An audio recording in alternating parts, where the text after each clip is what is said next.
Quelles sont les destinations favorites pour ces fêtes de fin d'année et surtout pour quelle durée? Eh bien, pour en parler, Laurent Abitbol est avec nous. Il est le PDG de Selectour et d'Havas Voyage.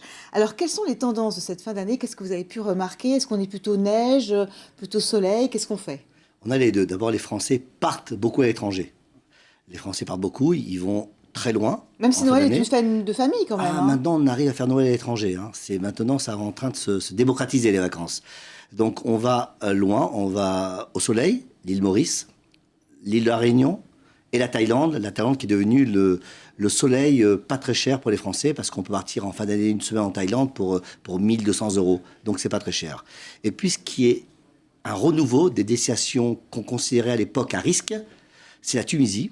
On revient en Tunisie, alors Oh on n'a plus peur des attentats. On est à plus 1000% par rapport à l'année dernière. 1000% et on va atteindre des sommets énormes. L'île de Djerba, Hammamet ont un énorme succès en France grâce à tous les avions qui partent sur la Tunisie. Tunisair, mais les avions de la France entière, plus c'est low cost, plus c'est charter. Donc la Tunisie marche très fort. Ça c'est bon pour vous parce que la Tunisie c'est assez rentable quand même. Ah oui, c'est pas très cher. Vous savez qu'on va en Tunisie dans un palace pour 500 €, donc c'est pas très cher. Et puis ça permet aux gens de partir en famille, les enfants payent 200 €. Donc c'est vraiment très bon marché pour les vacances des Français.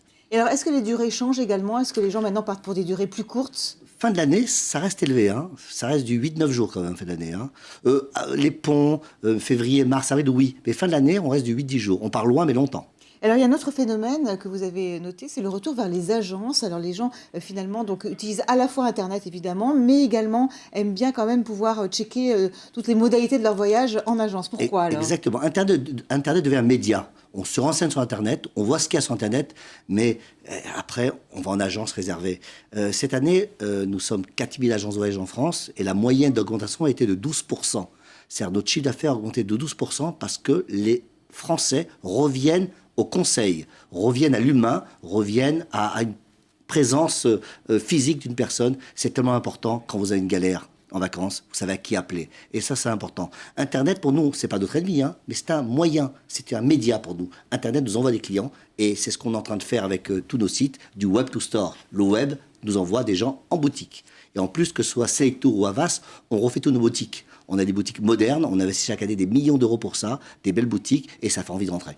Effectivement, donc vous donnez déjà envie aux gens de partir. Donc c'est notamment votre dernière campagne de publicité où on voit qu'avant même d'être partis, donc ils sont contents d'être allés dans votre agence. Mais est-ce que c'est pas aussi une volonté d'avoir un voyage peut-être davantage sur mesure? Et du coup, est-ce que vous n'êtes pas concurrencé par des gens type, alors on pourra en citer beaucoup, qui font justement ce type de voyage extrêmement précis? Est-ce que vous avez les moyens d'offrir ce genre de prestations? Bien sûr, on a les outils, c'est la technologie, nous avons les outils pour faire des voyages sur mesure. Dans toutes nos agences, que ce soit Selectour ou Havas, ça existe. Et d'ailleurs, ce chiffre d'affaires dépasse 30% du volume de l'agence, le mesure. Donc ça, c'est quelque chose de très important.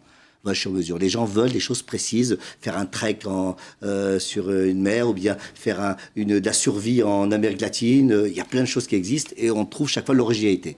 Alors, même pour acheter des vols secs, est-ce qu'il vaut mieux passer par une agence comme vous? Parce qu'on se dit, bon, a priori, on va plutôt faire tout seul sur Internet. On ne pense pas forcément avoir cette démarche-là. C'est le même prix. C'est exactement le même prix et vous avez un conseil en plus. Et puis si vous avez un problème, une grève, un vent de sable, une annulation de vol, vous savez à qui appeler. Et ça, c'est important. Le service est gratuit en agence. Vous ne pouvez pas avoir des prix davantage discountés du fait que vous achetez en masse? Non.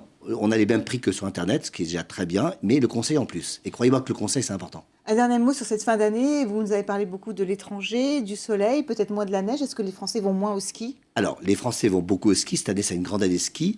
Mais il est vrai qu'on voit quand même que le Français aime bien partir à l'étranger. Prendre l'avion, c'est déjà être en vacances. Et le Français aime bien ça. Merci beaucoup, Laurent Abitbol, d'avoir été avec nous sur Merci. ce plateau. Tout de suite, l'info continue sur LCI.